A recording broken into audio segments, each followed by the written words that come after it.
কতই তোমরা দাও না বাধা, চেপে ধরো কণ্ঠনালী, জয় বাংলার কথা বলবে ওরা, উঠাচ্ছে ওদের মুখের বুলি। হায়না মুক্ত দেশ গড়েছে, এনেছে স্বাধীনতা, কখনো ওরা যাবে না ভুলে জয় বাংলার কথা। কাফনের কাপড় সঙ্গে রেখেছে, মৃত্যুকে করেছে বরণ, তাই তো ওরা জয় বাংলাকে মুখে করে নিয়েছে স্মরণ। কতজনকে ধরবে তোমরা, পুরে নিবে জেলে, জয় বাংলার কথা বলবেই ওরা, ওরা যে এই বাংলার দামান ছেলে। চালাইতে হলে হাসিনা লাগবে, তাই ছাড়া দেশ চলবে না। শেখ হাসিনা দেশে অনেক দুর্নীতি করছে, সে দুর্নীতি করছে। আর যারা এই যে ফকির ভুলাবান এমপি মন্ত্রী তারা কি করছে? ওই যে এনসিপির ভুলাবান। হাসিনা স্বাস্থ্য খাতে 42,000 কোটি টাকা হয়ে গেছে, একটা হামের টিকা দিনাই কতগুলো ভুলাবান মরছে, এর কোনো ব্যবস্থা নেছে কোনো সরকার? এই টাকাগুলো এনসিপির ভুলাবান, এ ফকির ভুলাবান এখন এমপি মন্ত্রী করতে আইছে, এই টাকা এমপি হয় মন্ত্রী হয় করতে আছে। আওয়ামী লীগ সরকার দুর্নীতি মোটেও করি না, আওয়ামী লীগ সরকার কাজ করছে রাস্তায়। আমাদের বর্তমান যে সরকার আইছে কত টাকা ঋণ হয়েছে দেখেন, আওয়ামী লীগ সরকার কত টাকা ঋণ থুয়ে গেছে, আওয়ামী লীগ সরকার ঋণ হয়ে কাজ করছে। আর বর্তমান সরকার কি কাজ করছে? যারা এনসিপির বুলাবান তারা কি কাম করছে? তারা এত টাকা পাইলো কোথায়? কোন হাসিনার আমলে দেই 2 দিন গ্যাস সিলিন্ডার কয় গ্যাস ভারত রে দেয়, এখন কারে দেয়? তাই এখন গ্যাসের অভাব কে? শেখ হাসিনা পাচার করলে আনে পাবো না কেন? যে চলে দেয় সেই দিন ভালো দেয়, আর দিন ভালো আসবে না। আবার যদি গড়ে কোনোদিন হাসিনা আসে আবার ভালো হবে। হাসিনা আসলে আবার মানুষ খাইতেও পারবে, মানুষ চলতেও পারবে স্বাধীনভাবে। মানুষ দরজা খুলে ঘুমাইছে হাসিনার আমলে, আর এমনি মানুষ দরজা করে 500 টাকা নিয়ে আটিয়ে যাবেন, তা আপনার রিস্ক। সিনায় যদি এত ক্ষমতা থাকে, কালকে সকালে পার্লামেন্টে বলে দেন যে অধ্যাদেশ পাস হয়েছে পাস, বাকিটা বাতিল, কিছুটা একসেপ্ট করলাম, সংসদ চলমান থাকুক। আলোচনায় যাচ্ছেন কেন? 2/3 মেজরিটি আপনার আছে, আপনার ভয় কিসের? এর কারণ আপনার টোটালটা অবৈধভাবে করতেছেন, আপনারা প্রত্যেকে এসির ভিতরে ঘামতেছেন। আর যদি কেউ এসির ভিতরে ঠান্ডা থাকেন, বাইরের থেকে মানুষ দেখবে আপনার কপালে ঘাম নাই, কিন্তু আপনার ভিতরে ঘাম আছে, এবং সেই কারণে আপনি বোধহয় খুব দ্রুত অনেক কিছু করতে চাচ্ছেন। ব্যারিস্টার বেলায়েত একটু আগে বলে গেল 180 দিনের মধ্যে এই সংবিধান যদি সরকারি সিদ্ধান্ত নেয়, তাহলে তাদের মেয়াদ 180 দিন চিন্তা করা উচিত। আর আমি বলবো তারা এত তড়িঘড়ি করছেন কেন? What is the agenda? আপনি কি 5 বছর থাকতে চান? যদি 5 বছর থাকতেই যাবেন, আপনি কেন বিরোধী দলকে বাধ্য করতেছেন সংসদে? ভাই এত দেন, সিনায় বল থাকলে কালকে বঙ্গবন্ধুর ছবিটা ঝুলিয়ে দেন সংবিধানের 4-এর ক মোতাবেক। কেন ঝুলাতে পারছেন না? আমি পছন্দ করি কি না করি দ্যাট ইজ ইম্যাটেরিয়াল। আপনি সংবিধানের দোহাই দিয়ে 4-এর ক মোতাবেক আপনার অফিসে মাথার উপরে বঙ্গবন্ধুর ছবি ঝুলছে না কেন? 2 নম্বর, কাগজে লেখা একটা, আপনি পড়ছেন আর একটা। যেই কাগজে লেখা আছে, ষষ্ঠ তফসিলে বলা আছে বাংলাদেশের স্বাধীনতার ঘোষক বঙ্গবন্ধু শেখ মুজিবুর রহমান। আমি ব্যক্তি কি সেটা আমার কাছে সাবজেক্ট না, কিন্তু সংবিধানে তো তাই বলা আছে। তাহলে আপনার সংবিধানে লেখা একটা, উচ্চারণ করেন আরেকটা, যে জিয়াউর রহমান স্বাধীনতার ঘোষক। আমি তো জিয়াউর রহমান স্বাধীনতার ঘোষক, বঙ্গবন্ধুর স্বাধীনতার ঘোষক, এই বিতর্কে আমি নাই। এই বিতর্ক আপনাদের। আপনারা এখন ক্ষমতা আছেন, যখন জিয়াউর রহমান সাহেবের স্বাধীনতার ঘোষক, কালকে আরেকজন আসবে সে স্বাধীনতার ঘোষক। রাষ্ট্র এভাবে চলতে পারে না, এটা ক্লাব বা সমিতি না, এটা আপনাদেরকে মাথায় রাখতে হবে। এখন আজকের বিষয় এই যে নেক্সাস ডিফেন্স এবং জাস্টিস আয়োজিত, আমি তাদেরকে অ্যাপ্রিসিয়েট করি এই কারণে যে তারা অনেক খারাপ পরিস্থিতির মধ্যে এটাকে চালিয়ে যাচ্ছে। সেজন্য আজকের বিষয়বস্তুটা হলো জুলাই সনদ বাস্তবায়ন আদেশ, আইনি ও রাজনৈতিক চ্যালেঞ্জ। ইয়েস, আইনি ও রাজনৈতিক চ্যালেঞ্জ দুটোই আছে। রাজনৈতিক চ্যালেঞ্জটা মোকাবেলা করা খুবই সহজ। আপনি যদি এই গণভোট মেনে নেন, সেই মোতাবেক সংশোধন করেন, হয়ে গেল রাজনৈতিক সমাধান, পাশাপাশি আইনও মানা হলো। বিষয়টা তো সহজ, আপনারা জটিল করছেন কেন? শেখ হাসিনা 2008 ক্ষমতায় যাওয়ার পর 14 সাল থেকে তার যাত্রা শুরু হলো স্বৈরাচারের দিক, যখন তিনি 153টা সিট বিনা প্রতিদ্বন্দ্বিতা নিয়ে নিলেন। কিন্তু আপনারা তো দেখতেছেন ফ্রম ডে 1 স্বৈরাচারী আচরণ করতেছেন। ফ্রম ডে 1, সংসদের বয়স 2 মাস হয় নাই, 1 মাস চলছে হয়তোবা।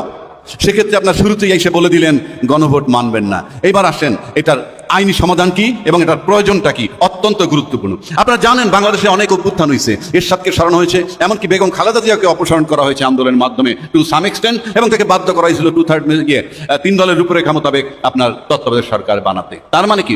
কিন্তু এই ব্যতিক্রম ধর্মী অভ্যুত্থান আপনারা দেখছেন কিনা? আমি যদি এটাকে বিপ্লব বলি, সারা দেশের মিডিয়া, বিজনেস কমিউনিটি, প্রশাসন এটাকে অভ্যুত্থান বলে এবং অভ্যুত্থানকারীদেরকে ক্রিমিনাল হিসেবে চিহ্নিত করার চেষ্টা করছেন। সেটা ভিন্ন কথা, কারণ জোরজার মুল্লুক তার। কিন্তু আমি ভিন্ন বলছি কেন? বাংলাদেশে যদি এমন কোনো ঘটনা ঘটেছে যে একটা সরকার যাওয়ার সাথে সাথে বায়তুল মোকাররম খতিব পালিয়ে যায়, বাংলাদেশ ব্যাংকের গভর্নর পালিয়ে যায়, পুলিশ পালিয়ে যায়, কিংবা আরো বহু কিছু পালিয়ে গেছে, কারণটা কি? সমস্ত মন্ত্রী পরিষদ না, আওয়ামী লীগের বহু নেতাকর্মীও পালিয়ে গেছে। ভিসা বন্ধ না করলে 10 লক্ষ লোক প্রতিবেশী দেশে চলে যেত। তো এখন প্রশ্ন হচ্ছে, সেই জায়গাটায় আপনি এরকম কোনো ঘটনা যখন ঘটে নাই, তখন কিন্তু এই সংবিধানে যেহেতু পলায় গেলে কি হবে বলা নাই, সাথে সাথে সংবিধান লক করা হয়ে গেছে। কিভাবে লক করা হয়? যেমন ধরেন, আপনি একটা গাড়ি যদি বন্ধ করে বাইরে চলে যান হাতে চাবি নিয়ে, ওই গাড়িটা কিন্তু লক।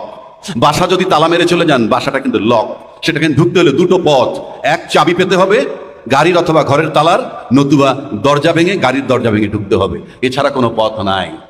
তো আমি মনে করি এই সরকারকে সংসদে ঢোকার জন্যে যেই চাবি, সেই চাবি হইল এই জুলাই সনদ বাস্তবায়ন আইন।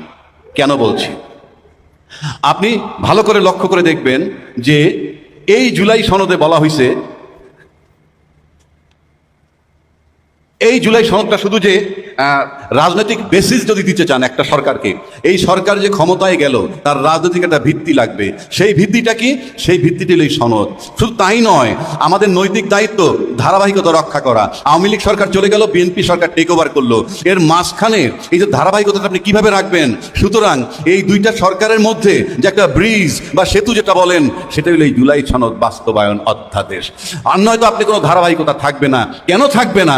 আপনি সংবিধানের দোহাই দিচ্ছেন, সংবিধানের ধারা, আমি একটু আগে শিশিরমণি বলে গেছে, সবাই জানে, গ্রামেগঞ্জের সবাই জানে, সংসদ ভেঙে যাওয়ার পর 90 দিনের মধ্যে নির্বাচন। আপনি সেই নির্বাচন করেন নাই, কাজে আপনি সংবিধানে নাই। এর আগে বললাম বঙ্গবন্ধুর ছবি ঝুলে নাই, এর আগে বললাম ঘোষক বঙ্গবন্ধু শেখ মুজিবুর রহমান আপনারা মানেন না। এখন আসতেছেন 90 দিনের মধ্যে আপনি নির্বাচন করেন নাই। নির্বাচন যেহেতু 90 দিনের মধ্যে করেন নাই, আপনার কোনো রাইট নাই ওই সংবিধানের দোহাই দেওয়া, এবং ওই সংবিধানের জন্য ঢোকার জন্যে, ঢুকে যে ঠিক করবেন সেই জন্য এই জুলাই সনদ দেওয়া হয়েছে।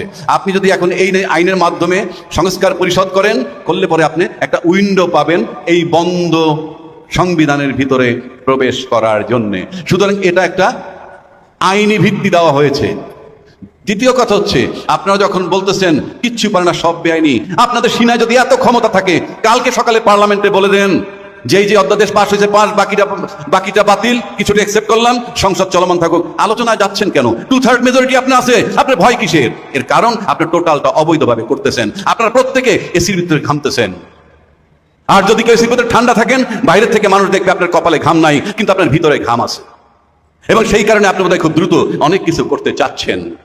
ব্যারিস্টার বেলায়েত একটু আগে বলে গেল, 180 দিনের মধ্যে এই সংবিধান যদি সরকারি সিদ্ধান্ত নেয়, তাহলে তাদের মেয়াদ 180 দিন চিন্তা করা উচিত। আর আমি বলবো, তারা এত তড়িঘড়ি করছেন কেন? What is the agenda? আপনি কি 5 বছর থাকতে চান?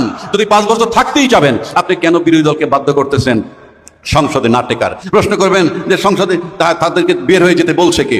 আপনি কোনো কথা শুনবেন না, 2/3 মেজরিটি পাওয়ার পর আপনি সবকিছু উঠতে চলে যাবেন, তাহলে তারা ওখানে বসে কি করবে? তাহলে আমি তো মনে করি এদেরকে সংসদ থেকে বাইরে যাওয়ার জন্য এই এজেন্ডাও আপনার আছে।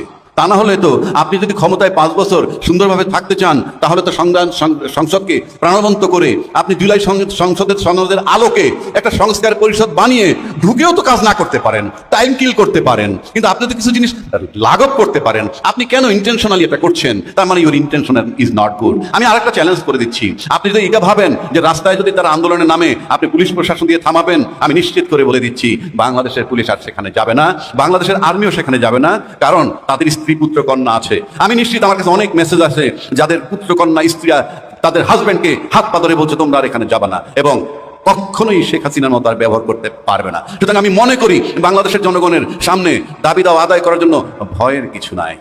কিন্তু আমার কাছে মনে হয় সরকার শান্তিপূর্ণভাবে, উনি বোধহয় একটা এজেন্ডা বাস্তবায়ন করতে চাচ্ছেন কিনা, যে আমরা এই সংবিধান এভাবেই রাখবো, তারপরে সুপ্রিম কোর্ট থেকে কিছুদিন আগে তত্ত্বাবধায়ক সরকারের কথা আসছে, আমরা সেই মেয়াদে না গিয়া একটা পরিস্থিতি তৈরি করি যাতে সংবিধান তত্ত্বাবধায়ক সরকার আমাদের সংস্কার করে একটা ইনক্লুসিভ নির্বাচন করব। এটাও যদি তাদের এজেন্ডা থাকে, সেটা আপনি করেন, বসে চিন্তা করেন সুস্থভাবে, ইল্লিগালি করবেন না। যতক্ষণ আপনারা আছেন ততক্ষণ আপনাদেরকে এই আদেশ মানতে হবে। এইবার আসেন, এই আদেশ দেওয়ার ক্ষমতা রাষ্ট্রপতির নাই। আমি তর্কের খাতিরে ধরে নিলাম নাই, আমি মনে করি আছে। কেন আছে? এখানে প্রেক্ষাপট বলা হয়েছে।